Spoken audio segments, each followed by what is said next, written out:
Hello అండి అందరికీ సింపుల్గా ఈజీగా మటన్ పాయ ఎలా చేసుకోవాలో ఈ వీడియోలో చూసేద్దాం రండి. టేస్ట్ చాలా బాగుంటుంది. మోకాళ్ళ నొప్పులు ఉన్న వాళ్ళైతే తప్పకుండా ట్రై చేయండి. చాలా ఈజీగా చేసుకోవచ్చు. వీడియోని చాలా వరకు చూస్తున్నారు కానీ ఎవరు కూడా సబ్స్క్రైబ్ చేసుకోవట్లేదండి. ప్లీజ్ సబ్స్క్రైబ్ చేసుకోండి, లైక్ చేయడం మర్చిపోవద్దు. దీనికోసం ముందుగా ఒక ఉల్లిపాయను తీసుకొని మిక్సీ జార్లో వేసుకొని గ్రైండ్ చేసుకోవాలండి. మెత్తని పేస్ట్లో చేసుకోవాలి. అలాగే అందులో 2 పచ్చిమిరపకాయలను కూడా యాడ్ చేసుకుంటున్నాను. వీటిని గ్రైండ్ చేసుకొని మెత్తని పేస్ట్లో చేసుకొని పక్కన పెట్టుకోవాలి. ఇప్పుడు అదే జార్లో 2 టమాటాలను తీసుకొని వీటిని కూడా చిన్న చిన్న ముక్కలుగా కట్ చేసుకొని పేస్ట్ చేసుకొని ఇవి కూడా పక్కన పెట్టుకోవాలి. ముందుగా కుక్కర్లో 2 టేబుల్ స్పూన్ల ఆయిల్ వేసుకొని అందులో కొన్ని మిరియాలు వేసుకోవాలండి. మిరియాల వల్ల పాయకి చాలా టేస్ట్ అనేది వస్తుంది. కంపల్సరీగా వేసుకోవాలి. ఇందులోనే చిన్న దాల్చిన చెక్క కూడా వేసుకుంటున్నాను. అలానే కొంచెం జీలకర్ర కూడా యాడ్ చేసుకోవాలి. ఇవన్నీ బాగా వేగినాక ఇందులోనే మనం ముందుగా రెడీ చేసి పెట్టుకున్న ఉల్లిపాయ పేస్ట్ అనేది యాడ్ చేసుకోవాలండి. లో ఫ్లేమ్లో పెట్టుకొని బాగా వేయించుకోవాలి, పచ్చివాసన పోయేంత వరకు.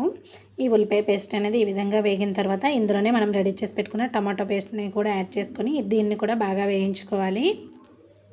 ఇందులోనే 1/2 టేబుల్ స్పూన్ అల్లం వెల్లుల్లి పేస్ట్ని కూడా యాడ్ చేసుకుంటున్నానండి. ఇది కూడా పచ్చివాసన పోయేంత వరకు వేయించుకోవాలి. ఈ టమాటో ప్యూరీ అంతా బాగా వేగేలోపు నేను ఇక్కడైతే మటన్ కాల్ని అయితే బాగా క్లీన్ చేసి పెట్టుకున్నాను. ఇక్కడ 4 to 5 టైమ్స్ అయితే క్లీన్ చేశానండి. ఇప్పుడు నేను వేగిన టమాటా పేస్ట్లోనే కొంచెం పసుపు, కొంచెం కారాన్ని కూడా యాడ్ చేసుకుంటున్నానండి. టేస్ట్కి సరిపడా ఉప్పును కూడా యాడ్ చేసుకోవాలి. నేను ఉప్పును ఇక్కడ వేయడం మర్చిపోయాను, నేను లాస్ట్లో యాడ్ చేసుకున్నాను. ఇప్పుడు దీనిలోకి మటన్ కాళ్ళు అనేవి యాడ్ చేసుకుంటున్నానండి. 4 to 5 మినిట్స్ ఖచ్చితంగా వేయించుకోవాలి. వేయించుకుంటేనే ఈ ఫ్లేవర్స్ అన్నీ కూడా మటన్ కాళ్ళకు పట్టి మంచి టేస్ట్ అనేది వస్తుంది. నేనైతే ఇక్కడ కొంచెం గుప్పెడు పుదీనాను అయితే యాడ్ చేసుకుంటున్నాను. మీ దగ్గర కొత్తిమీర కూడా ఉంటే కొత్తిమీరను కూడా యాడ్ చేసుకోండి. టేస్ట్ అనేది ఇంకా బాగుంటుందండి పుదీనా కొత్తిమీర ఫ్లేవర్ల వల్ల. నేనైతే ఇక్కడ ఉప్పుని యాడ్ చేసుకుంటున్నాను. ఇక్కడైతే వాటర్ని యాడ్ చేసుకోవాలండి. వాటర్ నేను కొంచెం అయితే ఎక్కువే వేసుకుంటున్నాను.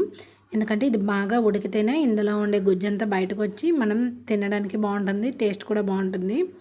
మనం తినేదే మోకాళ్ళ గుజ్జు కోసం కనుక బాగా ఉడికించుకోవాలి. మనం ఎంత బాగా ఉడికించుకుంటే ఈ పాయ అనేది అంత బాగుంటుంది. లో ఫ్లేమ్లోనే ఒక 7 విజిల్స్ వచ్చేంత వరకు ఉడికించుకున్నానండి. పాయ అయితే ఇక్కడ మనకి రెడీ అయిపోయింది. టేస్ట్ కూడా చాలా బాగుంది. మీరు కూడా ఇలా ఒకసారి ట్రై చేసి చూడండి, మీకు కూడా నచ్చుతుంది. ఈ వీడియో మీకు ఏమైనా ఉపయోగపడినట్లయితే ప్లీజ్ సబ్స్క్రైబ్ చేసుకోండి.